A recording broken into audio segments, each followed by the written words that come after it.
The pen struck my chest before clattering onto the table. His hand hung in the air, trembling, not from fear, but from the arrogance he mistook for power. Behind him stood my wife, silent, her eyes locked on the floor, as if she had already declared where her loyalty lay. "Your children belong to me," he sneered. The sound that escaped my throat could have been mistaken for a laugh, but there was no humor in it. It was disbelief, sharpened into something lethal. "Street fights are sloppy," I murmured. 20 years in Black Ops taught me how to make a man disappear without leaving a shadow. The words landed like a blade. His facade cracked, bravado draining from his face. His fingers twitched toward the pistol at his hip, believing it would reclaim control of the room. But he was mistaken. Control had been mine the moment I stepped inside. I didn't have to look at her to know she wouldn't speak. Silence had become her weapon. Silence, and the criminal she had chosen to share a bed with. Infidelity doesn't roar through the door. It seeps quietly into walls, stains the sheets, poisons the smallest gestures. It's the pause in her voice when she lies about her whereabouts. It's the way her eyes flee mine as she sets my coffee on the table.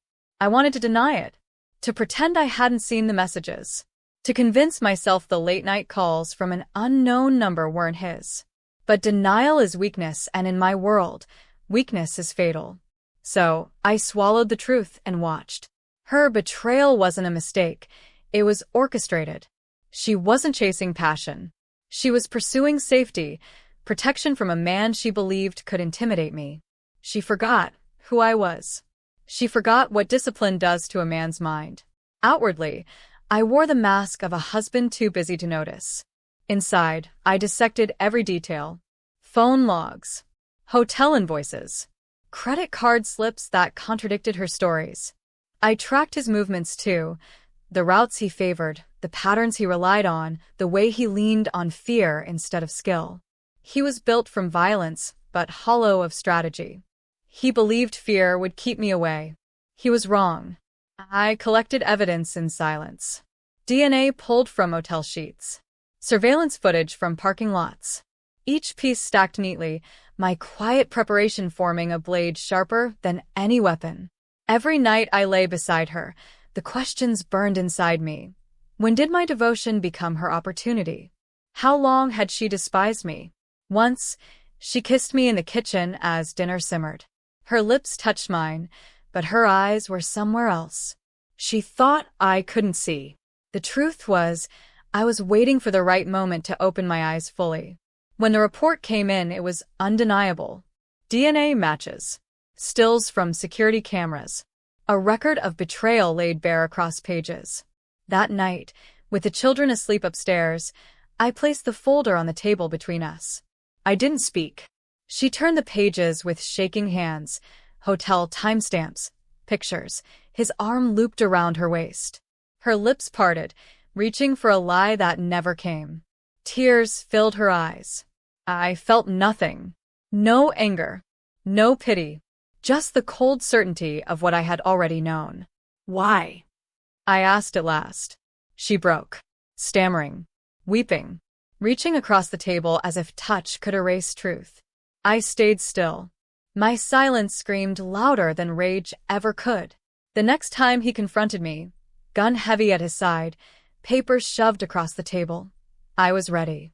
My wife hovered behind him, wringing her hands, her nerves fraying. I slid the same folder between us. "Read," I said calmly. He flipped through the pages. At first confusion, then dread. Every timestamp, every photograph. His fingerprints all over a life he thought he had stolen. I leaned back. "You didn't just invade my home," I said coldly. "You walked into a federal crime, conspiracy, racketeering. And I've already sent copies to people who don't forget." The color drained from his face. My wife gasped, realizing too late that she had backed the wrong man. I didn't raise my voice. I didn't touch my weapon. I let the silence suffocate them both.